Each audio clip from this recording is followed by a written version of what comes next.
মানিক ভট্টাচার্য বহু আগে বার হয়ে এসছে, আপনি জানেন, বহু আগে বার হয়ে এসে সে আবার বিধানসভায় যাচ্ছে আসছে, কিছু নয়। তাহলে সে যে একেবারে যে এর ভিতরে সে চেয়ারম্যান ছিল, সে যদি এরকম বুকে হাওয়া দিয়ে ঘুরে বেড়ায়, তো আর ছোটোখাটো চোরগুলো কি করবে? আসলে সিবিআইয়ের সঠিকভাবে বুননিটা, আইনের বুননিটার মধ্যে অনেক রকম ফাঁক ফোকর আছে বলে আমি মনে করি। আমি বলবো এই যে উনি ধোঁয়াশা কথা বলছেন আর বাঁক, এই ধোঁয়াশা এবং বাঘ নিয়ে তো আমি কুণালদাকে বহুবার বলেছিলাম, ধোঁয়াশা এবং বাঘ নিয়ে। তারপরে বাঁকে থেকে এসে আমি যখন রিজাইন দিলাম, সাংবাদিক সম্মেলন করলাম, তারপরেই তো কুণালদা এসে আমাকে এমন যুক্তি দিলেন, বন্ধু হিসাবে এমন যুক্তি দিলেন যে আমার মান সম্মানটা আরও নষ্ট হয়ে গেল। কে দলে আছে আর কে দলে নেই, কে কখন থাকবে আর কে কখন থাকবে না, যেখানে ভালো পাবে, পয়সা কড়ি পাবে, যেখানে তোলাটা ভালো উঠবে সেখানেই চলে গেল, আবার সেখানে যখন দেখলো ঠিক হলো না আবার ফের চলে আসলো। এটা তো খুব স্বাভাবিক ব্যাপার। স্যার, একেবারে প্রাইমারি নিয়োগ দুর্নীতি মামলার চূড়ান্ত চার্জশিট পেশ করা হলো ব্যানশিয়াল কোর্টে, এবং সেখানে স্পষ্টত 3 জনের নাম উল্লেখ রয়েছে।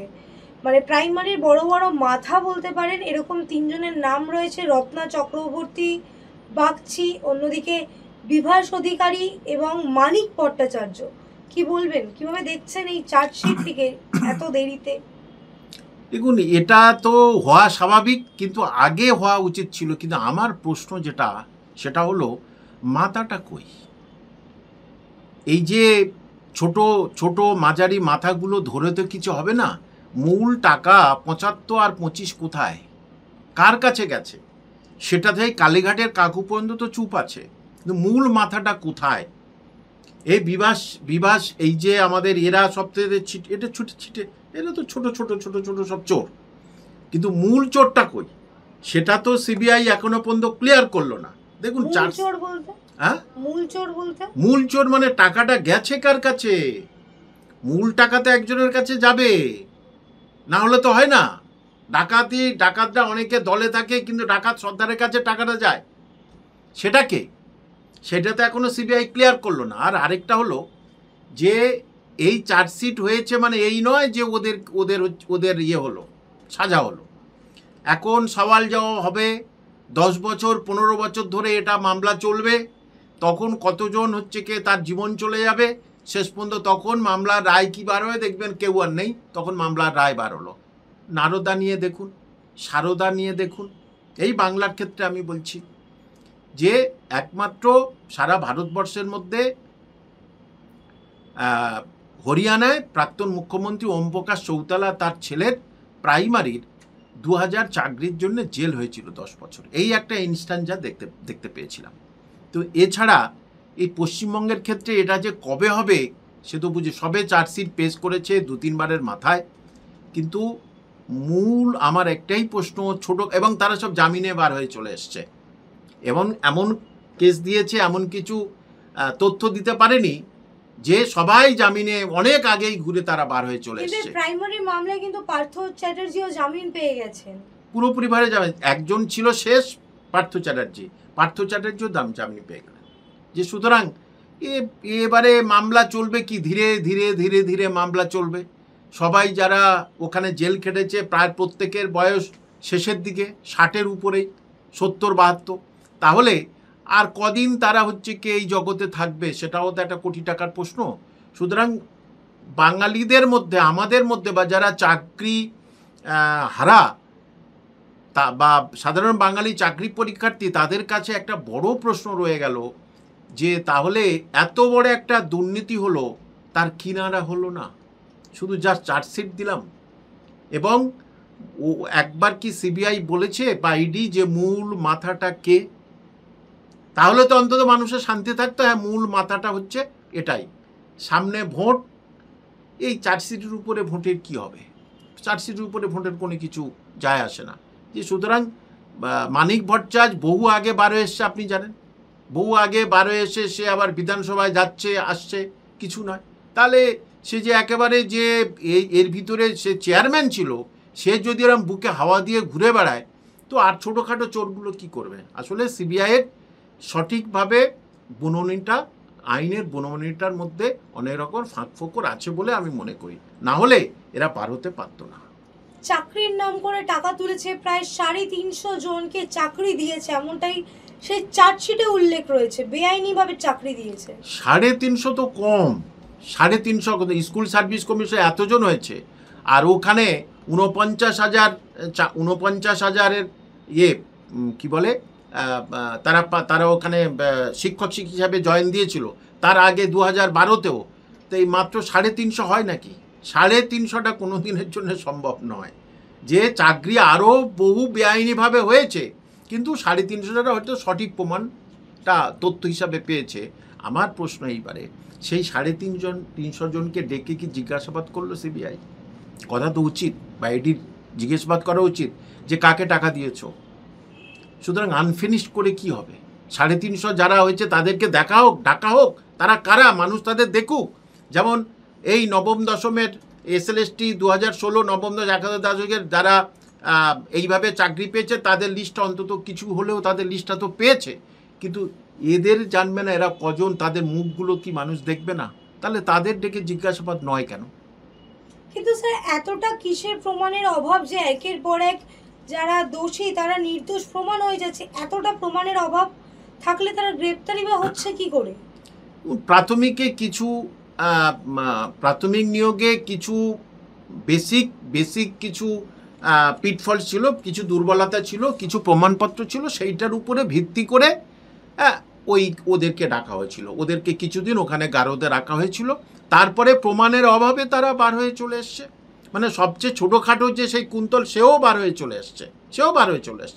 যে সুতরাং এটার মানুষের কাছে কিন্তু ভালো বার্তা গেল না। অর্থাৎ দুর্নীতি চলবে, 2 নম্বরই এরকম করবে, দুর্নীতি চলবে, 2 নম্বরই করবে, কিন্তু মানুষের হাত পা বাঁধা।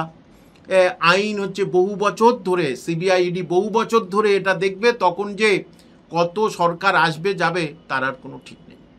স্যার একেবারেই অন্য প্রসঙ্গে আসবো, একবারে বিজয়া দশমীর দিনই একবারে কুণাল ঘোষের কথায় রাজনীতিতে একাধিক প্রশ্ন উঠছে কার্যত। তিনি বলছেন যে প্রচণ্ড শক্তিশালী কেউ আমাকে পছন্দ না করলে আমিও তাকে পছন্দ করি না, পুরু হতে ভালোবাসি, আলেকজান্ডার নয়। কাকে ইঙ্গিত করছেন? দেখুন, উনি কখন কাকে ইঙ্গিত করেন আমি বলতে পারবো না, সেটা ওনার ব্যক্তিগত ব্যাপার। কিন্তু আমি বলবো, এই যে উনি ধোঁয়াশা কথা বলছেন আর বাঁক, এই ধোঁয়াশা এবং বাঁক নিয়ে তো আমি কুণালদাকে বহুবার বলেছিলাম, ধোঁয়াশা এবং বাঁক নিয়ে। তারপরে বাঁকে থেকে এসে আমি যখন রিজাইন দিলাম, সাংবাদিক সম্মেলন করলাম, তারপরেই তো কুণালদা এসে আমাকে এমন যুক্তি দিলেন, বন্ধু হিসাবে এমন যুক্তি দিলেন যে আমার মান সম্মানটা আরও নষ্ট হয়ে গেল, মানুষের কাছে আমার নষ্ট হয়ে গেল। যে সর্বোচ্চ জায়গা থেকে, সর্বোচ্চ জায়গার অফিস থেকে আমার একটি বসলো, এইটা একটু দয়া করে এইটা একটু বলে দিন যে না, এটা বলাটা ঠিক হয়নি, আপনারটা সমাধান করে দেবো। এবং কুণালদা সেটা ভরসা দিয়েছিল যে আপনারটা সমাধান করে দেবো। কি সমাধান? মাদ্রাসা সার্ভিস কমিশনের দুর্নীতি, প্রাইমারির দুর্নীতি, স্কুল সার্ভিস কমিশনের দুর্নীতি, সব কিছু ঠিক করতে হবে, ইমিডিয়েটলি ঠিক করতে হবে। আমাকে কথা দিল, কুণালদা আমাকে বললো হ্যাঁ ঠিক আছে। তারপরেই যেই আমি পাল্টি খেয়ে গেলাম, মানে যে ঠিক আছে আমার এটা ভুল হয়েছে, এটা ঠিক হয়ে যাবে, ঠিক হবে বলেই তো আমি ওই জন্যে ফের পাল্টা সাংবাদিক সম্মেলন করলাম এবং তার ড্রাফট লিখে দিয়েছিল, আমার নিজের ড্রাফট, মানে নিজের কী বলবো। তারপরেই তো সবাই পাল্টি খেয়ে গেল এবং মানুষের কাছে আমি হয়রানি হয়ে গেলাম। যে প্রেসগুলো ভাবলো এ কি, কালকের এই দিল, আবার 3 ঘন্টা পরে কামাল সাহেব পুরো পাল্টি খেয়ে গেলেন। সুতরাং এই যে ধোঁয়াশা, এই যে বাঁকে সময় আমি ওনার হেল্প চেয়েছিলাম, কিন্তু উনি আমাকে হেল্প করেননি। আমি তো বললাম যে ওনার সঙ্গে আমার সুসম্পর্ক বহুদিনে, 2008 থেকে, কিন্তু সেই ভরসাতে ওনার কথায় আমি আবার সাংবাদিক সম্মেলন করলাম, কিন্তু আমার আশা ভরসাটা দিলেন না। বরঞ্চ আমি আরও মানুষের কাছে লজ্জিত হলাম, মানুষের কাছে আমি ছোট হলাম। যে সুতরাং উনি কখন কি বলবেন সেটা ওনার ব্যক্তিগত ব্যাপার, ওই ব্যাপার আমি বলবেন। কিন্তু আমি এই ধোঁয়াশার বাঁকটা নিয়েই বললাম, ওনার পুরু কে, ওনার আলেকজান্ডার কে, আর কে পুরু, ওগুলো ওদের দল বুঝবে। কিন্তু এমন একজন নাকি দলে রয়েছেন যে আমাদের টিমের হয়ে খেলছেন, কিন্তু স্ট্রোকগুলো কি আমাদের পক্ষে যাচ্ছে? মনে হচ্ছে না। দেখুন, যে এই তৃণমূলের মধ্যে অনেকে হচ্ছে কি ওই রকম খেলে স্ট্রোকগুলো অন্যজনকে মেরে তারপরে তারা বিজেপিতে গেছিল, এটা জানেন তো। তারপরে তারা আবার দলে চলে আসলো।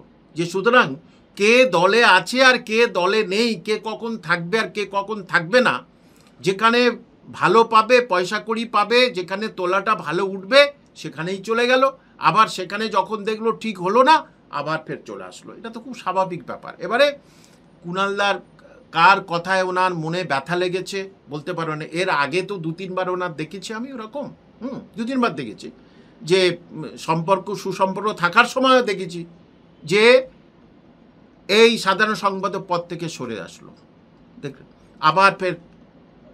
আবার ফের বললো যে স্পোক্স পার্সন পদ থেকে সরল, আবার ফের স্পোক্স পার্সন হয়ে গেল। যে সুতরাং উনি ওর পার্টিতে থাকবেন কি থাকবেন না ওনার ব্যক্তিগত ব্যাপার। এখানে তো আমি সাধারণ মানুষে ওনার তো ওই কথা আমি বলতে পারবো না, সেটা ওনার ব্যক্তিগত ব্যাপার। কিন্তু আমার কথাটা আমি একটু পরিষ্কার করে মানুষকে একটু জানালাম যে এই ধোঁয়াশা এবং এই বাঁক থেকে কিন্তু কুণালদা আমাকে উদ্ধার করেনি, বরঞ্চ আমার এই অবস্থায় আমি আরও বেশি ক্ষতিগ্রস্ত হয়ে গেছিলাম, এটা আমি বলতে পারি। স্যার একেবারেই শেষ প্রশ্ন, সজল ঘোষের পুজো সন্তোষ মিত্র স্কোয়ার অনুদানও যেরকম বয়কট করেছিলেন, এইবার একবারে কার্নিভালও বয়কট করলেন, কি বলবেন? সজলদা ঠিক কাজ করেছে, এবং এই পশ্চিমবঙ্গে একমাত্র স্বরাষ্ট্রমন্ত্রী ওটা উদ্বোধন করলেন, এবং পুলিশ 10 গোল দেবে বলেছিল সজলকে, 10 গোল খেয়ে বাড়ি গেল। আজকেরও ফের আমি আশা করছি সজলদা এবং তার গ্রুপ আবার 10 গোল দেবে পুলিশকে, আবার 10 গোল আজকে দেবে। কারণ অনেক কিছু চিঠি চাপাটি করেও তো সজলদাই কিছু করতে পারলো না। আমি বিজেপি করি না, সজলের সঙ্গে সম্পর্ক আছে, আরও অনেকের সঙ্গে সম্পর্ক আছে, থাকতেই পারে, শিক্ষক মশাইয়ের সঙ্গে অনেকের সম্পর্ক থাকতে পারে, তাই বলে আমি বিজেপির হয়ে বলছি তা নয়। সজল যে থিম করেছে সেই থিম ভারতবর্ষের গর্বের থিম, সুতরাং সজলের এটাকে সবাইকে আমজনতাকে বাহবা দেওয়া উচিত। এখানে যে কে ওই সজল ওটা করেছে মানে যে সব বিজেপিকে সাপোর্ট, সব বিজেপির থিম করেছে, এটা বিজেপির থিম নয়, এটা ভারতের গৌরবময় একটা থিম, যেখানে এই যে ভারত মায়ের সন্তান মারার পরেই যখন সোফিয়া কুরেশির মতো এক মুসলিম মহিলা সে উড়ে গিয়ে শত্রুপক্ষকে নিধন করে চলে এসেছিল, এখানে বিজেপি হিন্দু মুসলিম বলে কিচ্ছু নয়। যেখানে সোফিয়া কুরেশি তিনি গিয়ে সেখানে অ্যাটাক করে চলে এসেছিলেন গর্বের সঙ্গে, ভারত মাতার হয়ে কাজ করতে হবে আমাদের সবার। আমরা ভারতীয়, আমরা গর্বিত ভারতীয়, সুতরাং আমাদেরকে সবসময় ভারতের ভালো চাইতে হবে, এটাই, তবে তো আমরা সংবিধান মেনে চলবো, তবে তো আমরা গর্বিত নাগরিক। না হলে ও পুজোর মধ্যে রাজনীতি নিয়ে আসবো কেন, আমি তো বুঝতে পারছি না। পুজোর মধ্যে রাজনীতি নিয়ে আসবো কেন? পুজোতে হিন্দু মুসলিম সবাই যাচ্ছে আসছে, কারণ আর সব পুজোগুলো তো হচ্ছে তো, তা সজলদার পুজোর ভিতরে রাজনীতি করব কেন? কারণ সজলদার পিছনে যারা লেগেছিল, সজলদা তাদেরকে সঠিকভাবে যোগ্য জবাব দিয়ে দিয়েছে, আজকের আরও যোগ্য জবাব হয়তো